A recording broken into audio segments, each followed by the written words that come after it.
Rumors are saying that Star Wars is taking a bit of a break in 2025.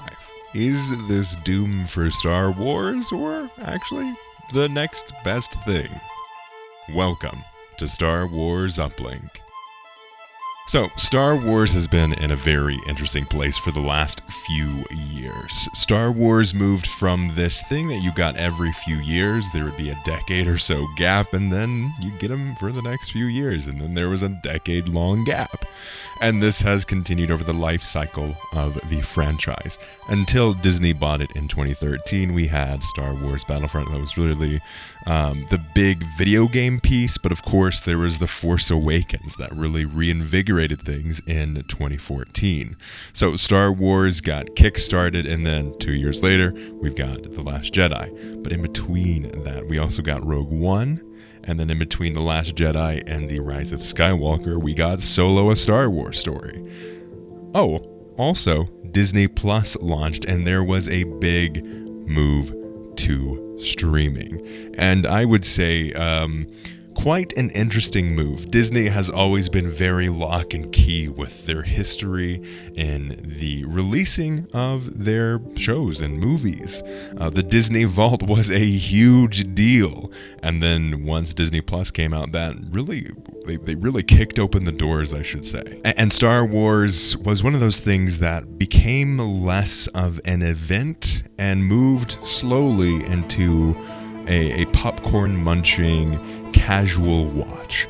And it's not for any individual show really that has done this. I think it's actually just the combination of everything. Star Wars used to be an event. Star Wars was a thing that you'd wait years until there was a new one, and you'd go with all of your friends and family to the theater to watch. And then in between the movies, you'd spend that whole time theorizing, and maybe the Clone Wars show was coming out, and you'd get hyped about that, but it didn't have anything to do with the new movie that was coming out. And this is something that I think we're seeing change and shift with Star Wars. We had a lot of experimentation with the TV shows. We had, honestly, not a lot of it was crap. It was just, yep, that was Star Wars, I guess. You had standouts for me personally of The Mandalorian Season 1, which resonated across the entire world with Grogu and The Mandalorian.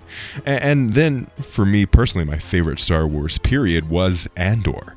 Andor was this huge experiment with storytelling. They really focused on story first, and then the fact that it was in Star Wars. It resonated with me and a lot of other fans. It didn't quite have the scale of a lot of other Star Wars stuff like The Mandalorian, but I think something that The Mandalorian doesn't quite get enough credit for is the amount of new Star Wars fans that that were brought into the franchise because of that one show. And I think ultimately Disney, Lucasfilm, whoever you want to talk about, they learned the wrong lessons with The Mandalorian. They didn't say, oh, hey, actually, the people are really resonating with this character and story, and the fact that we're telling an interesting story that doesn't have to necessarily tie into the whole of the Star Wars universe with all of the characters crossing over. They just really were tied into this story of basically someone becoming a father and protection and this galaxy that we all love. That was the thing that people were really interested in first and foremost with The Mandalorian. It wasn't the fact that, oh hey, eventually Ahsoka's gonna show up and then Luke Skywalker's gonna show up, right? No. I think most fans were just happy to see Mandalorian Grogu and this exploration in the Star Wars universe. That was kind of the thing that people really connected to. So there's that side of things. And now going into 2025, there's many rumors. Bespin Bulletin, who is a lovely individual and someone who I've had on the podcast even, he has been covering alongside making Star Wars. And we've got even new reports from someone else that says, hey, Skeleton Crew, not really testing very well internally. Not necessarily poorly from these reports, it's just not something that a lot of people are passionate about, or maybe a good portion of vocal people aren't passionate about. And while we can theorize around how Star Wars is ruined and all of these things because of that, I think personally I'm just really hyped about it, because if Lucasfilm has been happy with Book of Boba Fett, Obi Wan Kenobi, Mandalorian Season 3, if that, and honestly Ahsoka to a certain degree, if that is what they're hyped about and we're testing really well internally, My views are very different from their views in terms of what is good and what is something that I enjoy. But alongside these thoughts and rumors around the Skeleton Crew, something that is also being floated around by quite a few sources that in the past have been very good and credible. Some people like Making Star Wars and Bespin Bulletin. The other report is actually that they're stepping back from this explosion of streaming content, that they are going to focus more on the movies. Bob Iger, the returning CEO to Disney, has been making a big focus internally that they're going to reinvigorate the brand. They need consistency and familiarity with these things. So that's why we're getting a Toy Story 5. That's why we got an Inside Out 2. That's why we got all of these things that previously we might not have even expected. Now, Star Wars also is getting a bigger light shined on it. No longer can Star Wars just say, oh yeah, we're going to put $180 million into the Acolyte, and that's just going to be something that we do. Like, it's going to be perfectly fine. Yeah, totally. Just go for it.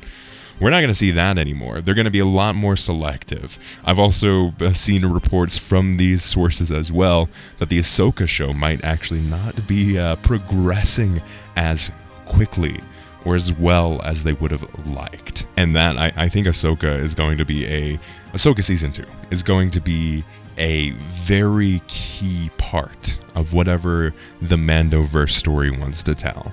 The struggle, though, is people are going to watch the Mandalorian and Grogu movie, and they're probably not going to watch Ahsoka. People that watch the Mandalorian and Grogu are going to be Mandalorian fans. Mandalorian fans are Mandalorian fans.